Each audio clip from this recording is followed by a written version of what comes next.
It's tax season, and at LifeLock, we know you're tired of numbers. But here's a big one you need to hear. Billions. That's the amount of money in refunds the IRS has flagged for possible identity fraud. Now here's another big number. 100 million. That's how many data points LifeLock monitors every second. If your identity is stolen, we'll fix it guaranteed. One last big number. Save up to 40% your first year. Visit LifeLock.com/podcast for the threats you can't control. Terms apply. How many discounts does USAA Auto Insurance offer? Too many to say here. Multi-vehicle discount, safe driver discount, new vehicle discount, storage discount, legacy. How many discounts will you stack up? Tap the banner or visit USAA.com/auto discounts. Restrictions apply. Spring Black Friday is on at the Home Depot. Save on grills and patio sets that will be sure to bring your hosting game up a notch. Fire up your feast with help from the Home Depot and save on grills. Like the Next Grill 4-burner propane gas grill was $249, now on special buy for $199. Or give everyone the best seat in the yard with the Hampton Bay Mayfield Park 4-piece conversation set for only $399. Save on grills and patio sets with low prices guaranteed during Spring Black Friday only at the Home Depot. Now through April 22nd, while supplies last. Exclusions apply. See homedepot.com/price match for details. K-pop Demon Hunters Haja Boys breakfast meal and Huntrix meal have just dropped at McDonald's. They're calling this a battle for the fans. What do you say to that, Rumi? It's not a battle. So glad the Saja Boys could take breakfast and give our meal the rest of the day. It is an honor to share. No, it's our honor. It is our larger honor. No, really. Stop. You can really feel the respect in this battle. Pick a meal to pick a side. Ba-da-ba-ba-ba. At participating McDonald's while supplies last. You know you need fiber for a healthy gut, but do you actually know how to get it? Quaker's been serving up fiber since 1877, with over 100 great-tasting, good source of fiber options to choose from. Whether you like old-fashioned oats, instant oatmeal, granola, or oatmeal squares, Quaker makes it delicious. So good. Get your fiber with Quaker. Shop Quaker's good source of fiber products at a store near you. Welcome to the Chalkboard, my fellow football nerds, for episode number 232 of Chalk Talk. I'm your host, Shane Haff, and you can follow me on Twitter at ShaneHaffNFL. I'm joined today by the best co-host in the game. You've heard him on the Saturday morning spread. It is Mark Henry Jr. Give him a follow on Twitter at Mark Henry Jr. NFL. Mark, how are you doing today? Doing well, getting closer here. What are we, 11 days away now from the draft? It's crazy how fast it's getting close. Yeah, it's crazy how fast it's gotten here. I'm ready to go. Okay, yeah. Okay, so yeah, we have two position groups left to cover for the draft. We have wide receivers, which we are covering today.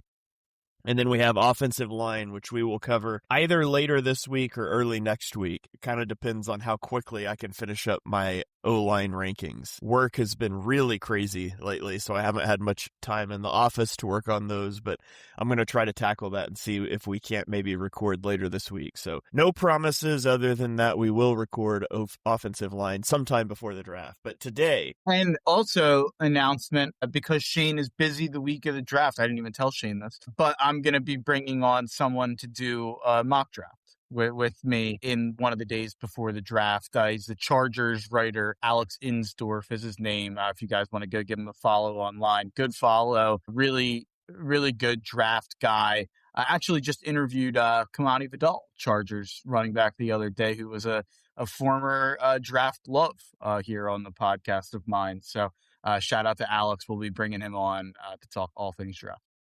Nice. That's awesome. Yeah, I am going to be traveling with my family, and I get back the day before the draft, which was maybe not the best planning draft content-wise, but it was definitely the best for our schedule. So, yeah, we're in the rush here. I'm glad you're going to do that. That'll be really good. All right, let's dive in then to our wide receiver rankings. We're going to try to get through a top 10. I do have kind of a hard stop here today, so we may have to two-part this one or cut it down a little bit, but we'll see where we get to. So, Mark, I'll let you lead us off. We actually have the same top four for the wide receiver rankings, but I'll let you take the first one here. Carnell Tate is number one on both of our boards, so talk to me about Carnell Tate.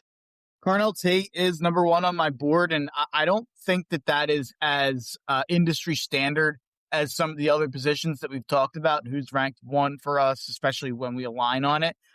There's 3 or 4 guys who you will see out there as number one on people's board. And Carnell Tate, for me, is pretty easily number one. The stats are not going to blow you away. In 2024, he had 52 catches, 733 yards, and 4 touchdowns. In 2025, he had 51 catches for 875 yards and 9 touchdowns, 17.2 yards per carry and 11 yards per catch in 11 games there. And something that you do have to remember is that Jeremiah Smith is on the other side. Now, a quick preview for 2027. Jeremiah Smith will be my number one receiver. So there you go on how good he is. And he's going to be the best receiver prospect we ever evaluate. In my opinion, he's basically just like, he's a way better version of Marvin Harrison Jr., who obviously hasn't panned out, but we loved as a prospect. And I think Smith's even better and even bigger and all that stuff. Tate has been his second over the last 2 years, winning a national championship in 2024 and then having a really good year again last year with Julian Sayin, the new quarterback. From Reception Perceptions, Matt Harmon, who is always a good follow for receiver breakdowns. Carnell Tate's success rate versus man coverage is the 7th best mark for a prospect since the 2021 class. He also dropped 0 passes and posted an all-time contested catch rate in that stretch, the 9th percentile in terms of his contested catch rate. If you're looking for a pure perimeter receiver in the draft, this is your guy. He is 3.03 yards per route run. It's among the highest in the draft class. His downfield routes show you don't have to be the fastest wide receiver to be the best vertical wide receiver on the field. Part of that is because he's an elite press beater, really just good at getting past the line. He's got other great traits, very efficient movement, no wasted motion. He's a hands catcher, very good sideline awareness, extremely polished. Pretty complete route tree, elite boundary ability.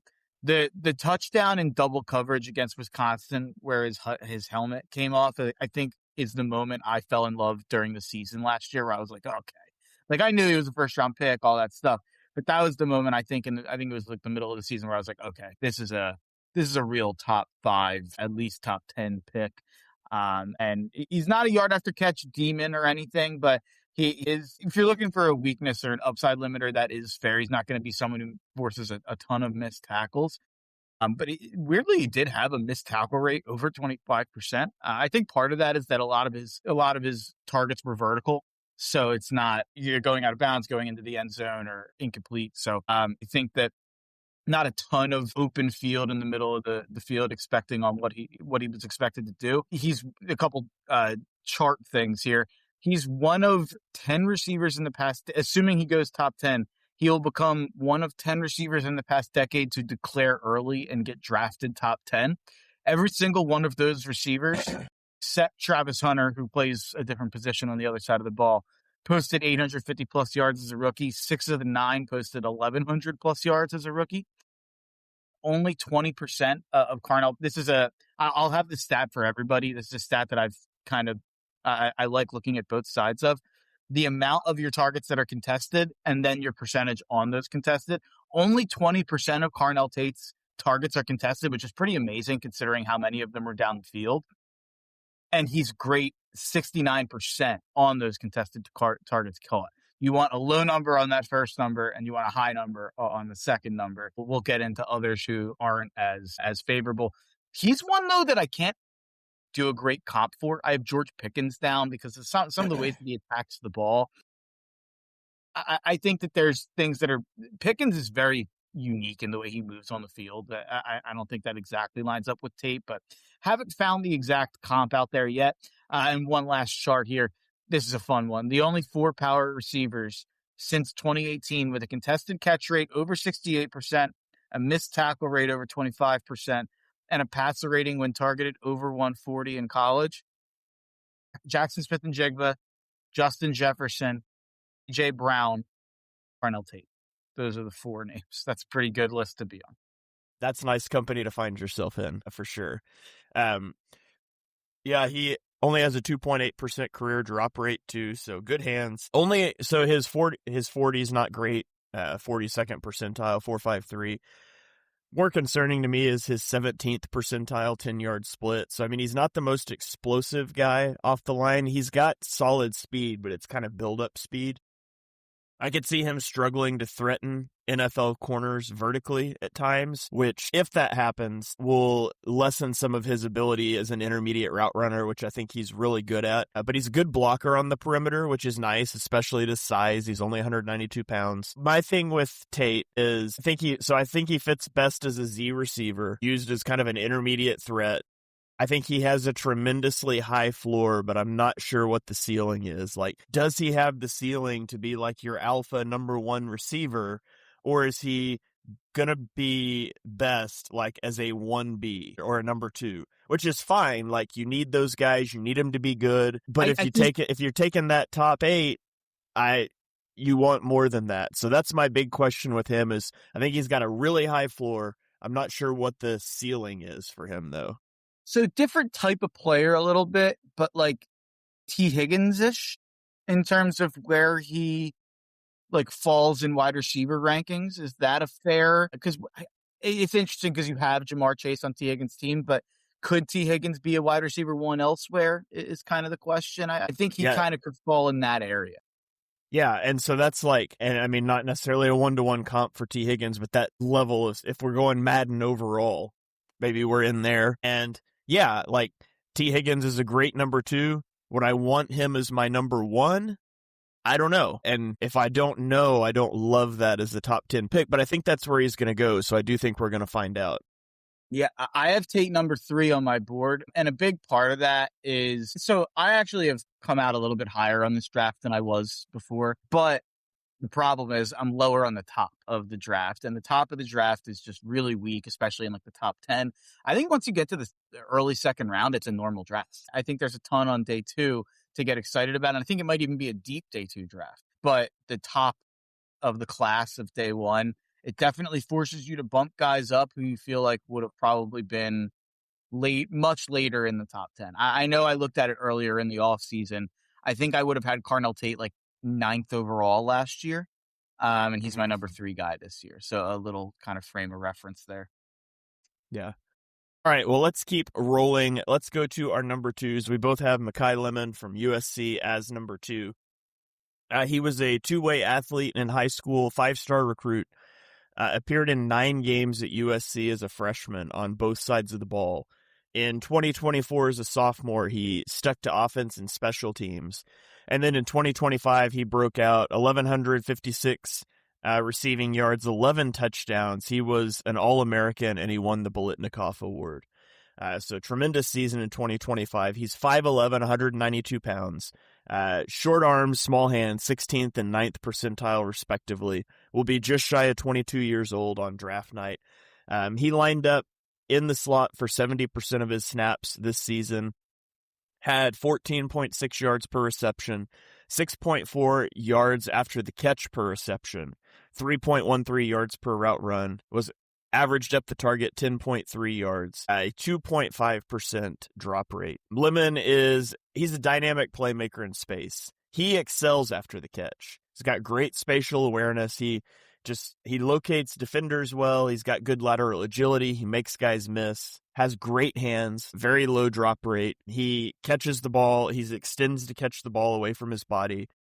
Does a really good job of waiting till the last second to flash his hands. Eagles fans that have watched a lot of A.J. Brown over the years, that's something he's always been really good at, that he flashes those hands, when the ball's just right there. Makai Lemon does a really good job of that. He's a tough player. He's not afraid to work over the middle. He fights through contact for yards. And surprisingly, he's a solid run blocker. I mean, he's not great, but for his size and for being in the slot, he's a solid run blocker. A savvy route runner, sells routes well before he breaks out of cuts. He kind of manipulates defenders into where he wants them to be and then breaks away. And he comes out of those breaks really quickly. I do think he struggles to release against physical corners and press coverage. Now, he's protected from that a lot. As a slot defender, it's harder for corners to get hands on a slot because he's off the line usually. He's got a small frame and short arms, so his wingspan, his catch radius is going to be smaller. And similarly to Tate, not maybe as bad, I think he lacks an explosive first step. He has build-up speed, not instant acceleration. So I gave him a first-round grade. I think he's going to fit best as a slot receiver in a spread system, especially one that will have a lot of quick game concepts. So that is Makai Lemon. Mark, what were your thoughts on Lemon? You're muted. I watch his tape and I want to start barking. The guy's a dog in a way that there's definitely some guys in this class who you could say maybe aren't. Only 15% of his targets were contested, but really good on those contested targets. 16 of his 79 catches were on passes of 20 plus yards, which tied for third most nationally, which I feel like a lot of the time you hear Lemon talk about, he's, when you talk about a slot guy, when you talk about a guy who gets a lot of yak, and I know he broke 21 tackles in 2025, and 2 of his 1,156 receiving yards came after the catch. You think about all that, you wouldn't think of him as also being a big option on vertical routes, but I do think he's really versatile and hard not to think about Amon-Ra St. Brown when you watch him. That's the comp that everybody throws out there, and it's annoying, kind of. We've talked about this before, but when the draft community kind of coalesces around a comp, and part of me kind of wants to go against it sometimes, and then it's like, I think it's actually right. I get annoyed by that, but I think the Amon-Ra thing actually is fair. And here's a chart for you. The only power forward wide receiver prospects since 2018 that have a higher yards per route run versus man than 2.0, a higher yards per route run versus zone than 3.0, a missed tackle rate of above 25%, and a passer rating when targeted of over 130. CeeDee Lamb, A.J. Brown, Jamar Chase, Malik Neighbors, Ladd McConkey, Makai Lemon, and also Omar Cooper, who we'll get to on this show. But Makai Lemon and Omar Cooper, great company to be in. By the way, I've got a lot of charts, Shane. All right, so that is Makai Lemon. Let's keep it rolling here. Number 3 on our board is Jordan Tyson out of Arizona State. Mark, I'll throw him to you, but let me run through his injury history real quick because I have him tagged with a medical red flag. He redshirted in 2023 after transferring from Colorado State while recovering from a knee injury. And then he broke out in 2024, but he had a collarbone injury in the final game of the regular season. And then in 2025, he was limited to 9 games by lingering hamstring issues. Lots of different medical things going on with Jordan Tyson throughout his career. That's something teams will be really interested in. So I wanted to mention that up front. But Mark, talk to us about Jordan Tyson. Yeah, Jordan Tyson, I feel like sometimes we most of the time we have kind of a format where we break down a scouting report and, we talk about a comp and all that stuff. With Tyson, he's one of those prospects who I think it's more interesting just to kind of talk about like the narratives that have been going on around him. I will just real quick talk about what he did on the field. 2024, 75 catches, 1,101 yards, 10 touchdowns, 14.7 yards per catch there. 2025, it definitely dropped off a bit. Kind of reminds me in terms of his production in college and kind of the way we came into this year and then a little bit disappointing. Reminds me a little bit of last year's Luther Burden. And Luther Burden came in as this big prospect, really disappointing season from a production standpoint, which I think you can blame a lot on situation. And I think it's a bit similar with Tyson as well. And look at Luther Burden. I think he panned out pretty darn well in the NFL. It looks really good and looks to keep improving. So maybe the Jordan Tyson, maybe we're overreacting as an industry, kind of dropping him so far from where he was coming into the season. But he's a guy who, when you watch the film, it's hard to imagine he doesn't go top 10, it feels like, because he really is just so dynamic and such a special player. But so, for instance, Peter Schrager put out a mock draft yesterday where he put Jordan Tyson 9. And he said he was getting calls from GMs saying, you think he's going to go in the first round? And then also he was getting calls from GMs saying, you think he's going to be there at 9? So like very wide range of outcomes for Jordan Tyson. I should also say, very similar with Makai Lemon. Off the field stuff is probably not fair. I don't think there's any trouble or anything like that. I think people are a little concerned about some of his like character stuff with Lemon. And the same thing goes with Tyson outside of just the injuries. Daniel Jeremiah was on with Mina Kimes last week doing a mock draft, and we've both listened to a lot of Jeremiah. We know kind of the way he goes about it, and he's not someone who's going to crap on players, right? Like Jeremiah is generally pretty positive, especially when it comes to off the field stuff and kind of work ethic and toughness. He's not someone you'll hear bringing that up a lot, to be honest. It really concerned me that Mina Kimes brought up Jordan Tyson for the Rams, and he like totally like backhanded it. He's like, they asked their receivers to block. They asked their receivers to do too much. You need to be tough to be I think he said the exact sentence, you need to be tough to be a Rams receiver. He didn't fully say Jordan Tyson's not tough. He didn't fully say, this guy's someone who people are concerned about and all that stuff. He did kind of say he didn't think he was the most competitive to and through the ball and not the most willing blocker. And like, there was a lot of, I specifically wrote that I think he's a willing blocker in the run game. That's funny because Mina Kimes pushed back. Mina Kimes was like, he's a good blocker. I think there must be some snaps out there where Jeremiah saw, him giving up on the play. It would be the way that I interpreted it. So yeah, it's interesting. He seems to be maybe the most polarizing player in this draft class. Yeah. I gave him a first round grade. He had drop issues in 2024, which was his big volume year, 8.5% drop rate. It did come down to 1.6 in 2025. So when we're talking about 75 receptions, the difference in 8.5% and 1.5% is like maybe 1 or 2 drops. So it can come down to a little bit of luck. And if it's not a long-term thing, then maybe it's not a concern. But the biggest concern for me is just the medical stuff. Over his 4-year collegiate career, he missed a third of his possible games. And maybe that's more the issue with asking him to block a lot is his body going to hold up? And I think that's a fair thing. I also am a little I think he loses momentum coming out of breaks because of poor footwork, and that's something that you need to work on. But he's a twitchy route runner, wins through contact, great body control. I've put down that I think he'll be best as a movable Z receiver, but you could put him in the slot too. He took about a quarter of his snaps there. And here's another chart for the people, the only Power 4 wide receiver prospect since 2018, with a yards per route run versus man over 3.75, which is absurd. A drop rate under 4% and a contested catch rate over 50% in at least one college season. The list is Devontae Smith, T. Higgins, Ted McMillan, and Jordan Tyson. So another, yet again, good. It's funny, with the wide receivers, you get even less of like the one random name outlier that kind of ruins these tables sometimes at other positions. It seems like wide receiver, it's more elite prospects. Yeah. All right, let's keep rolling to our number 4, and then we start to diverge a little bit. But at number 4, we have Casey Concepcion out of Texas A&M. He was a 4-star recruit coming out of high school, committed to North Carolina State, started 11 games as a true freshman, and had 839 receiving yards with 10 touchdowns, while also rushing for 320 yards. He was ACC Rookie of the Year and a freshman All-American.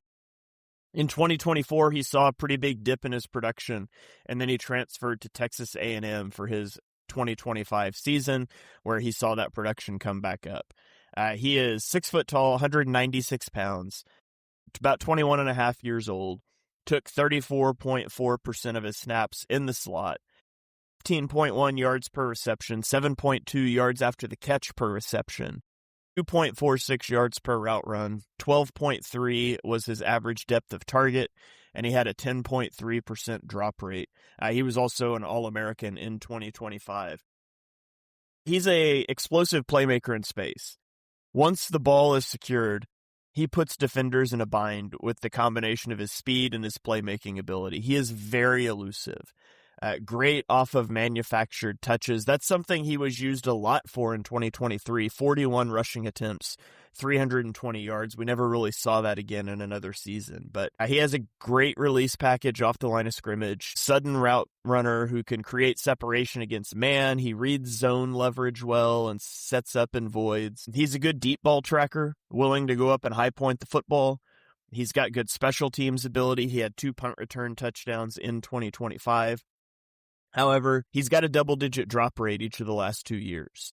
He tries to transition to a runner before he secures the catch. And he's a smaller player with a limited wingspan, only 11th percentile arm length. Likely not going to be as effective high-pointing the ball and making contested catches in the NFL, where that's working against him. He struggles as a run blocker. Technique's not very good. He's got average top-end speed.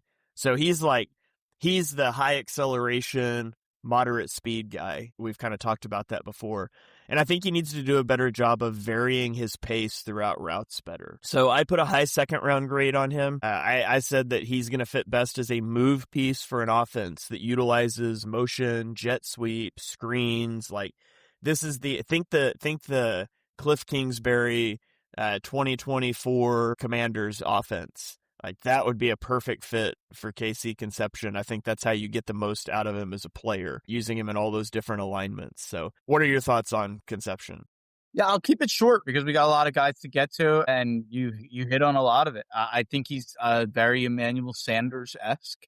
I've seen Brandon Ayuk thrown out there as well. He's a guy who I really loved watching all year at A&M, and he actually had an even better player next to at A&M who we will see soon over the next couple of years in Mario Craver. I forget what year he'll come out, but yeah, they were a really fun watch, and it's hard to emphasize how much they had to overcome at the quarterback position because Marcel Reed, extremely limited thrower of the football. And if you watch either of their tape, you'll see multiple instances of that. Where they get open and Reed just misses them. He was more of a running quarterback than a thrower. So definitely, you talk about kind of the manufactured touches, even outside of just like the run attempts a couple of years ago, the manufactured touches this year and the gadget touches that I think that they get the ball in Casey's hands. I think obviously part of that is wanting to get the ball in Casey's hands. The other part of it is not knowing if they could do it 15 yards down the field with their quarterback.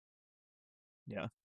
All right, let's keep rolling then. Let's go to Mark. Your number 5 is my number 7. Talk to me about Denzel Boston out of Washington.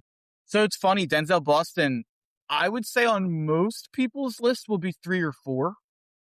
Most people will have Boston over KC. And it's kind of Tyson or Boston. Again, we talked about how polarizing Tyson is. He's number 1 for some people, but he's also number 7 for some people. I'm actually surprised that I was the guy who was higher on Denzel Boston. But in 2024, it's actually pretty similar if you look at the 2 seasons. In 2024, 63 catches. 2025, 62 catches. 2024, 834 yards. 2025, 881 yards. 9 touchdowns, 11 touchdowns. He had 1 more yard per catch from 13.2 to 14.2. So I think you have a pretty good idea of what Boston is. He also had a rushing touchdown and a punt return touchdown. Shockingly good returner for his size. But he'll be too important for any team he's drafted on to do that. But I think it shows that he's not just your normal big outside receiver. Only 18% of his targets were contested, which is great to see. But he's a great 61% on contested targets caught. I think that's over the career because he was 10 of 13 in 2025, and he tallied just 2 drops. He's a big-bodied, true X receiver, special body control, which has helped tremendously on those contested catches. He brings the size and the play strength to beat press and get downfield. He also flashed the ability to play out of the slot, too, and could be utilized as kind of a big slot mismatch threat over the middle. I think that's probably it'll be a package thing. That won't be a consistent thing, but he's tough over the middle, very smooth mover, goes from the catch to run seamlessly, did the gauntlet drill very well. Great sideline awareness for toe taps, which he has a really wide catch radius, which makes there some acrobatic catches, especially around the sideline and in the end zone. Works hard as a blocker. In the negatives, there are times I think he can get in too much of a fight off the line and presses. It's like he sometimes can really get into hand fighting. I think he's actually I think it's a strength getting off the line most of the time, but there are definitely times where it feels like he almost wants to beat up the corner more than beat him to the route. The big concern, as exists with almost any true X receiver, he lacks the top tier separation skills and the top end speed that people are going to point to. To me, it actually concerns me less when you look at the fact that only 18% of his targets were contested. He was getting enough separation to the point where his targets weren't contested, at least. So I think that's a positive. And when I watch him, this is not a J-Jaw situation to me at all, where we're talking about a guy who is really good at making contested catches because that's all he can do because he doesn't get any separation. I don't think that's fair to tag onto Boston. Yeah, so I mentioned his struggles against press coverage. He is not a threat to stack corners vertically. When your biggest question about a player is his speed, and he shows up to the combine and does some athletic testing that doesn't go well, 38th percentile shuttle, percentile vertical, and then you don't run the 40, it naturally raises some questions. He skipped it at his pro day too. So a lot of guys will It's well known, like the 40-yard on pro days is like 39 yards to give you that little bump. When you skip the 40 at your own pro day, it raises some major questions. He loses separation as routes progress. So you think of like running a crossing route, he may generate separation that he loses over the course of this longer route because he just doesn't have the speed. So, I mean, he is quicker than expected for a receiver of his size. He is a physical run blocker. Like, you can use him to crack block edges, but I question if his athleticism is going to cut it. So I gave him a second-round grade. I said he's an X-receiver in an offense that values contested catchability and run blocking, but I would be leery of drafting the athletic profile much higher. I think he's very in play at 23 for the Philadelphia Eagles. Allegedly, Howie really likes him. Believe he had a visit, or did we meet? We either met with him at the Combine or he had a visit. I know he's been connected to us in some capacity there. And Jed Fish, his college coach, is Howie's, I don't know if it was roommate in college, or they are very close, though, at Florida and when they went to Florida. So it'll be interesting to see. I think he's very much in play for the Well, it would be interesting having a receiver that can block somebody, so... Yeah, it wouldn't be my favorite use of the pick, and obviously he's wide receiver 5, so there's receivers I would prefer above him, but he is a true outside guy, so I would understand. Yeah. Okay, let's keep rolling. My number 5 is your number 6, Omar Cooper Jr. from Indiana, 4-star recruit, redshirted in 2022, played in 2023, but he started to break out in 2024.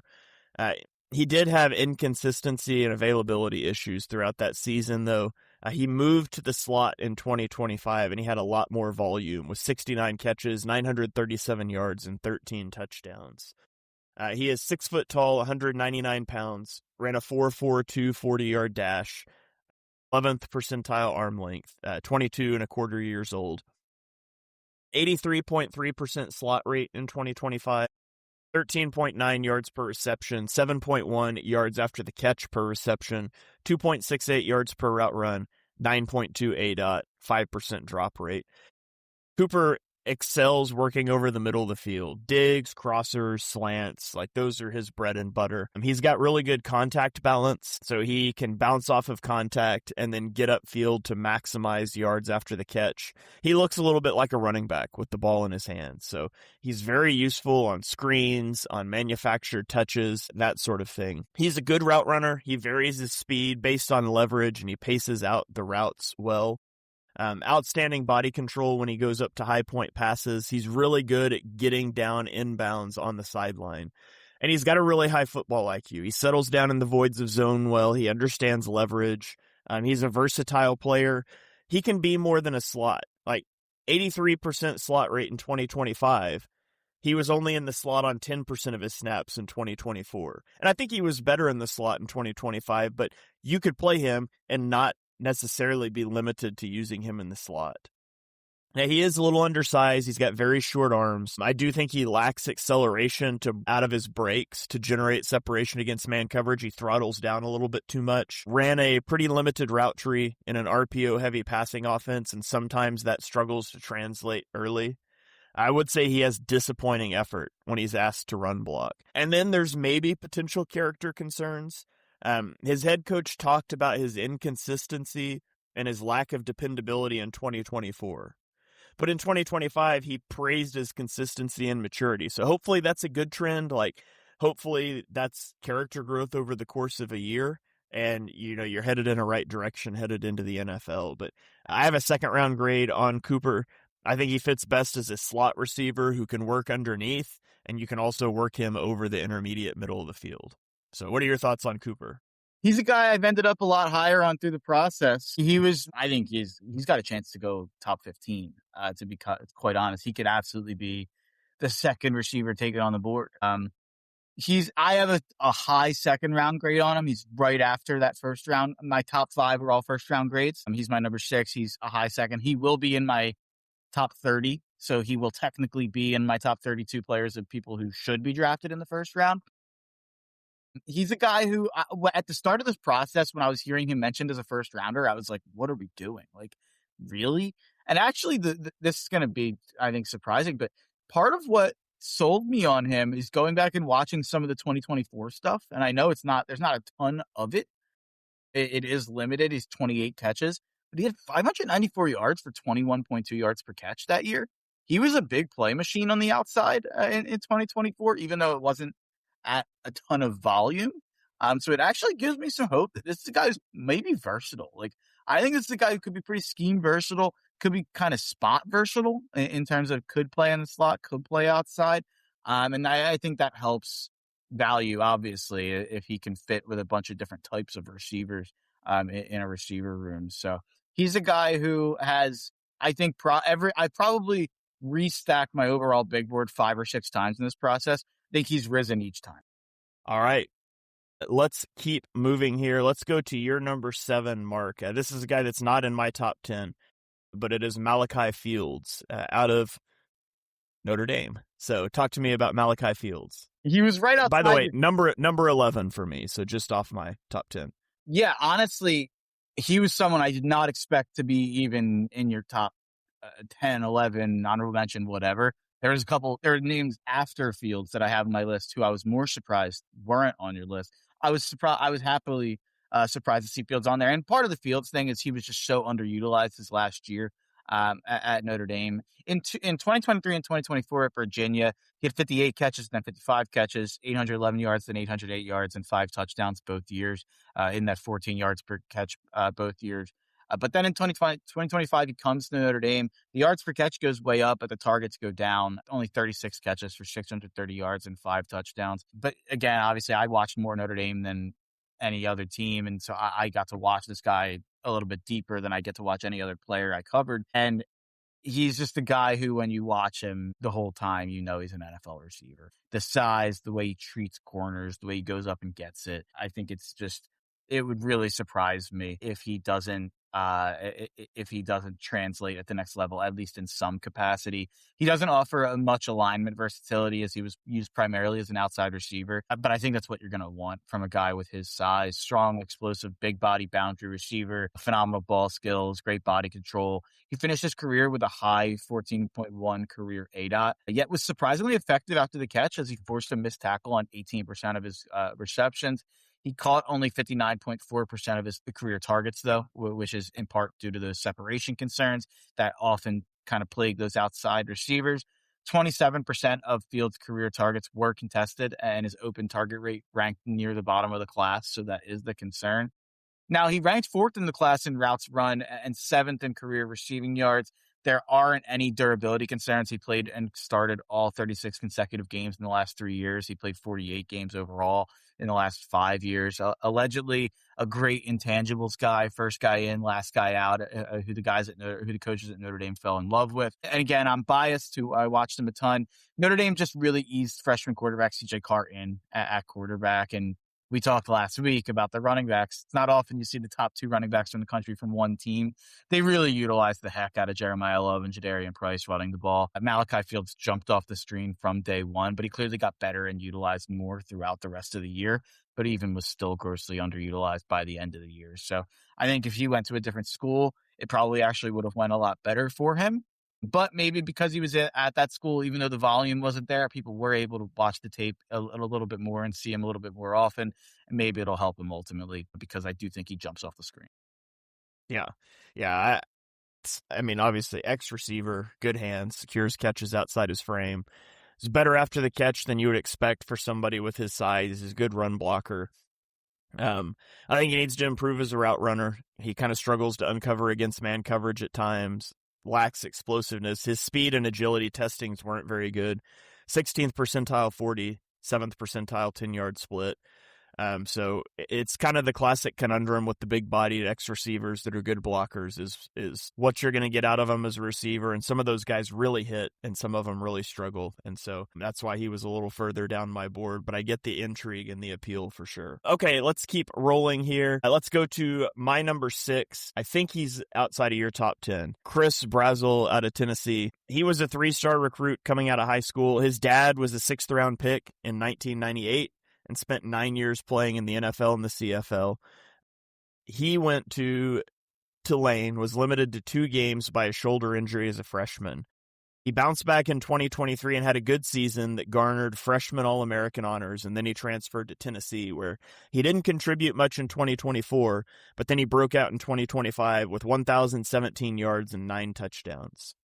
He is 6'4", 198 pounds, ran a 4.37 40-yard dash, 65th percentile arm length, 22 and a half years old, 6% slot rate, 16.5 yards per reception, 4 yards after the catch per reception, 2.57 yards per route run, 15.7 average depth of target, and a 3.2% drop rate.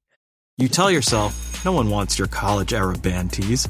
But on Depop, people are searching for exactly what you've got. You once paid a small fortune for them at merch stands. Now, a teenager who calls them vintage will offer that same small fortune back. Sell them easily on Depop. Just snap a few photos, and we'll take care of the rest. Who knew your questionable music taste would be a money-making machine? Your style can make you cash. Start selling on Depop, where taste recognizes taste. They say you should learn something new every day. Like how you should only drink Jägermeister at 0 degrees Fahrenheit, ice cold. Like those frozen cavemen they find, which makes you wonder, what would a caveman think of Jägermeister? Well, if you served it warm, he'd probably throw it in your face, say, "Oonga boonga," and storm off. And nobody wants that. So drink it cold or not at all. Jägermeister. Damn, that's cold. Drink responsibly. Jägermeister liqueur, 35% alcohol by volume, imported by Mast Jägermeister, U.S., White Plains, New York. Now streaming. Disney Plus invites you to go behind the scenes with Taylor Swift in an exclusive 6-episode docuseries. I wanted to give something to the fans that they didn't expect. The only thing left is to close the book. The end of an era. And don't miss Taylor Swift, The Eras Tour, the final show, featuring for the first time the Tortured Poets Department. Now streaming, only on Disney Plus. Tomorrow morning is knocking. Stock your fridge now. How about a creamy mocha frappuccino drink? Or a sweet vanilla? Smooth caramel maybe? Or a white chocolate mocha? Whichever you choose, delicious coffee awaits. Find Starbucks Frappuccino drinks wherever you buy your groceries. He's an explosive athlete with great length and speed. He has the height of a traditional X receiver, but the speed that has the ability to take the top off the defense. Solid release package against press coverage. Not that guys at Tennessee get pressed a lot, but when he does, I feel like you've seen good release package. He's good at attacking leverage with his routes. He's not just a vertical threat. He's got some nuance in his route running, has excellent body control. He can make difficult catches look routine. He's a good ball tracker, good spatial awareness on the sideline. I think he sinks his hips really well to explode out of his breaks. Sometimes we see bigger guys really round those routes because they just can't get a low enough center of gravity to make that cut smoothly. However, he can be knocked off of his route by physical defenders throughout the route. Not necessarily at the press, but throughout the route stem, he gets bodied off of his routes at times. He has poor timing in contested catch situations. He'll show his hands way too early. He's a bit of a body catcher when he's in traffic. He is prone to pushing off, which is going to draw a lot of OPI flags at the next level. And I think he lacks the lateral agility to be much of a yak threat. It's more about the straight line speed. So I gave him a second-round grade. I think you could justify using him as an X receiver or a Z receiver that you're going to use as a vertical threat, but that's kind of where I have him. He's outside your top 10. Any major things you want to shout out? So it's one thing, really.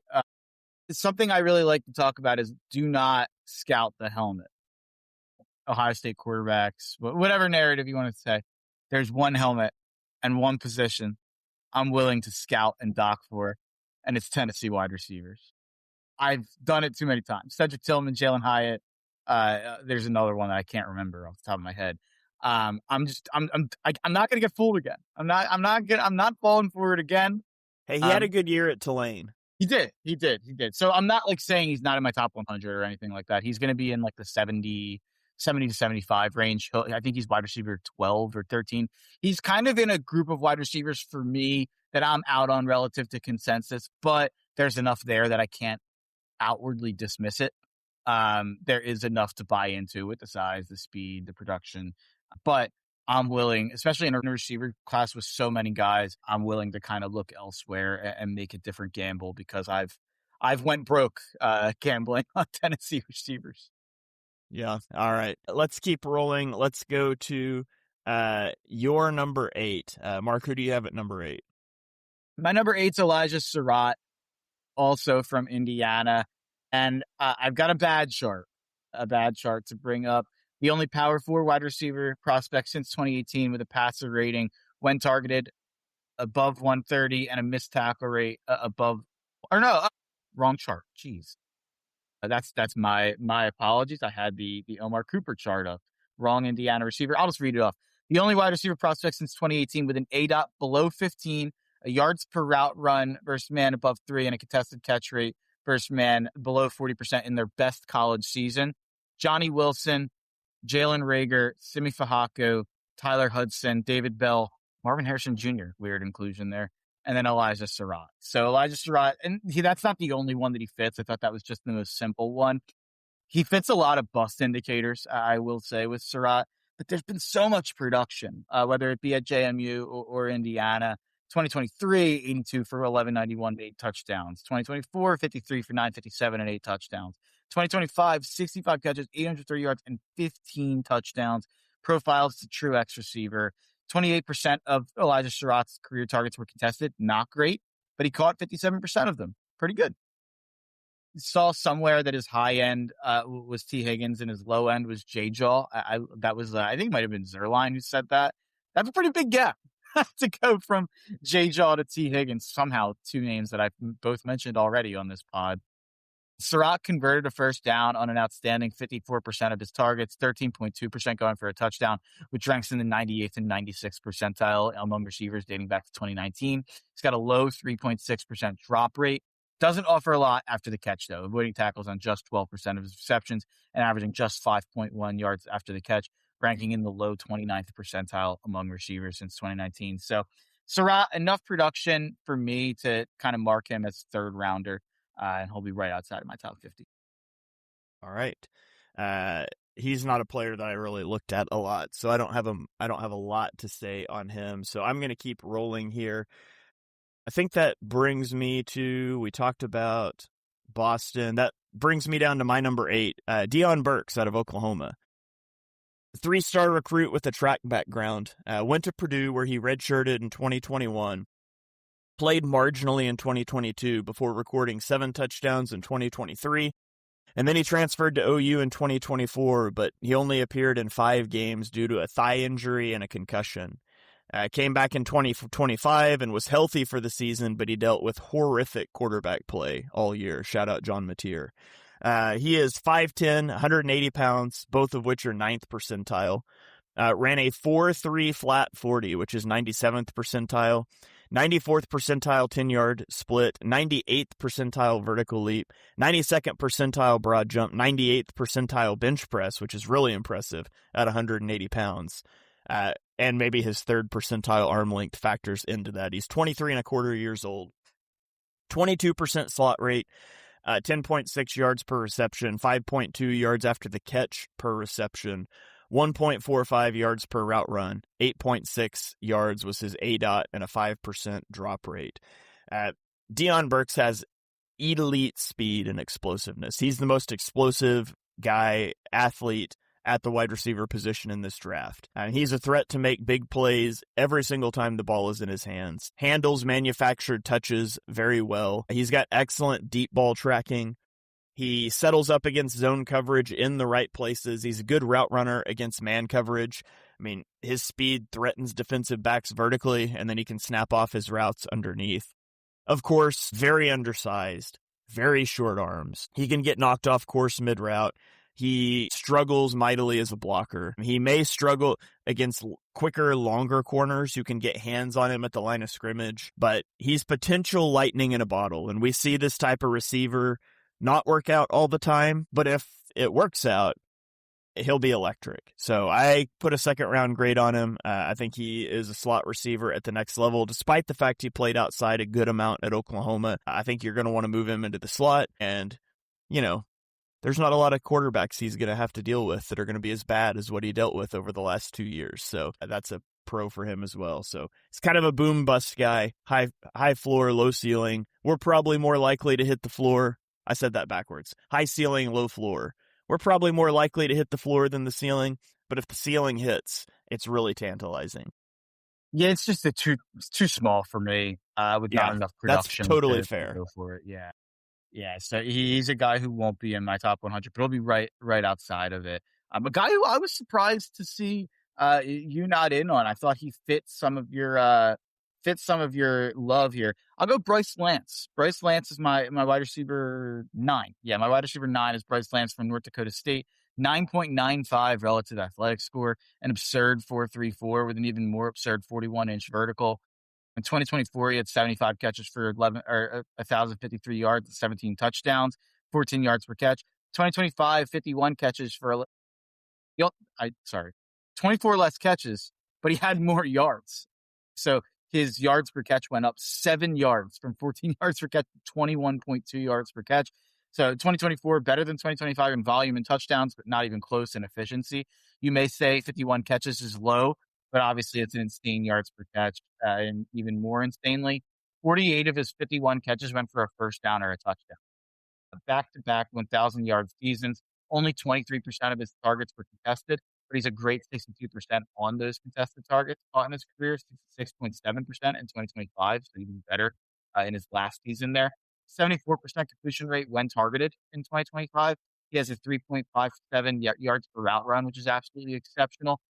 You'll love this, Shane. Allegedly turned down a 7-figure NIL deal to stay at North Dakota State, which is unbelievable.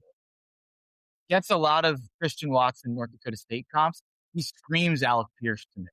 I watch this guy, and maybe more than any other player in the class, a direct comp for him is Alec Pierce. I don't think any other player has more of a direct comp for me personally based on the film. You look at the size, and it matches up pretty well. Great at tracking the ball down the field, 1,122 yards on 20-plus yard targets. 52% of his yards from 20-plus yard targets, which leads the class. Great big playability, great late separator, great flashing his hands late. Only a 3.8% drop rate. Again, lower level of competition, and he didn't force a lot of tackles, so I wouldn't expect him to do that at all in the NFL since he did do it there. But you don't have to force a lot of tackles when you're catching the ball 50 yards down the field. So give me Bryce Lance, wide receiver 9. All right. My wide receiver 9 is Jeremy Brown out of Alabama. Bernard. 4-star. Huh? Bernard. Jeremy Bernard. What'd I say? Brown.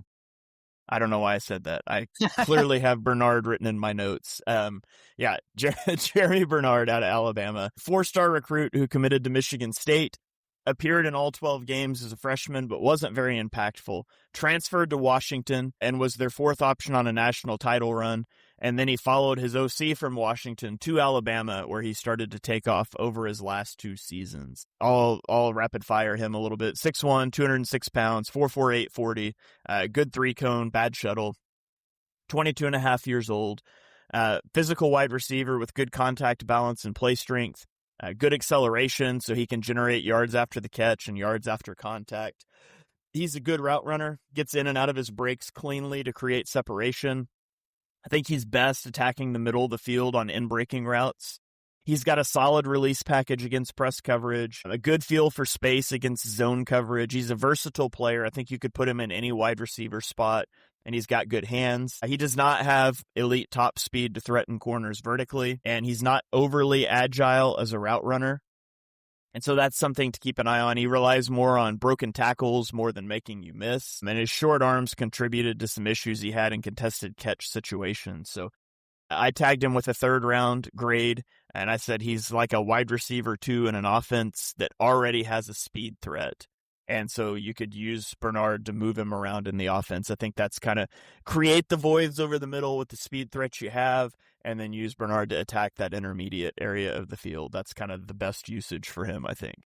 I like Jeremy a lot. I like him more on film than some of the ideas. He fits some really dangerous metrics for wide receivers, some of the yards per route run, some of the man coverage stuff.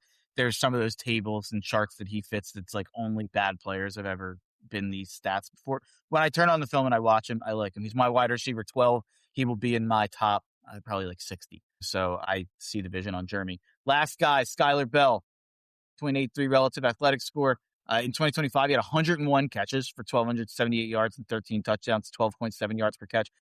less volume the year before, but more efficiency. 62% of his career snaps on the outside. Despite his production outside, I think he'll probably be limited more to his slot role in the NFL. I think he's spot versatile, scheme flexible. I think he could play outside, but probably more of a slot. His 2025 season ranks at the top of the class in pure production, ranked second among the FBS in receiving yards, third in touchdowns, fourth in catches. The second highest yak per catch in 2025 in the country. His first season with 1,000+ yards coming in his age 23 season is a little concerning, though. He will be the oldest of the guys we talked about, and he played at a lower level, so you do get concerned about kind of the translation to the NFL. Does a great job at finding open spots against zone coverage, but a little more inconsistent when facing man-to-man looks. A little bit of a screen merchant. But I think he's shown the ability to be a consistent separator, shown by his 84.4% open target rate, which has to be more than just screens.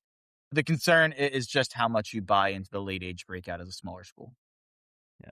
All right. Well, I have a different Bell as my number 10. I'll talk about Chris Bell out of Louisville, who does have a medical red flag for me, but 3-star recruit with a track background, committed to Louisville. His freshman season did not feature him much, but his play ramped up in 2023 and continued to improve with each passing year. Unfortunately, he tore his ACL in late November of this season, so that's going to cause issues for his rookie year. He is 6'2", 222 pounds, 21 and a half years old. Had 917 yards and 6 touchdowns in 2025. He's a powerful receiver who welcomes contact, bounces off of receivers with ease. He's very comfortable going over the middle of the field.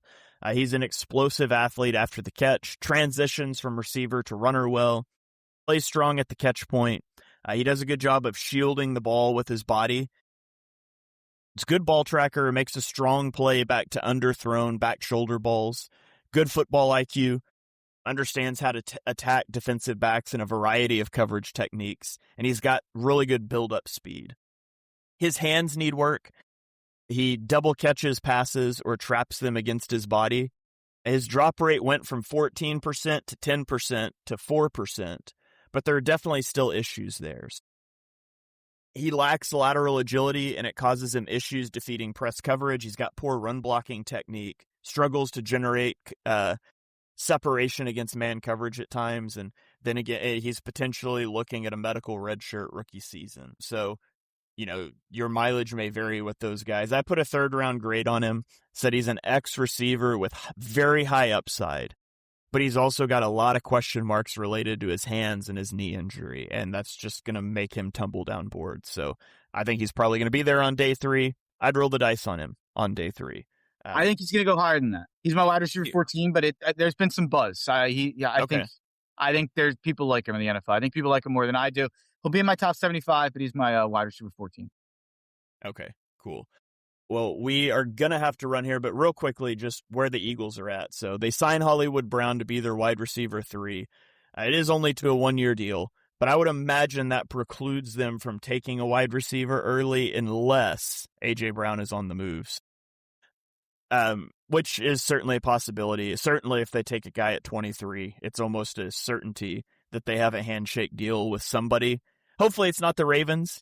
Ravens notorious for backing out of handshake deals, but I think you can get a good read on that. Anything after the first round, if they take a receiver, I wouldn't think it necessarily means anything about A.J. Brown because they've struggled at wide receiver 3 for years, and they could also be worried about some fall-offs from Brown. But I would say wide receiver is tough to talk about from an Eagles needs standpoint because we just don't really know what's going to happen with A.J. Brown. Yeah, I think Brown's gone personally at this point, so I do think 23 is very much in play for receiver. Cardinal Tate will probably go too high. Lemon would be a trade-up guy. I don't think he would be a guy we would trade up for, though. I don't think KC feels like an Eagle to me. I think he feels like someone who will go above our spot and not to us.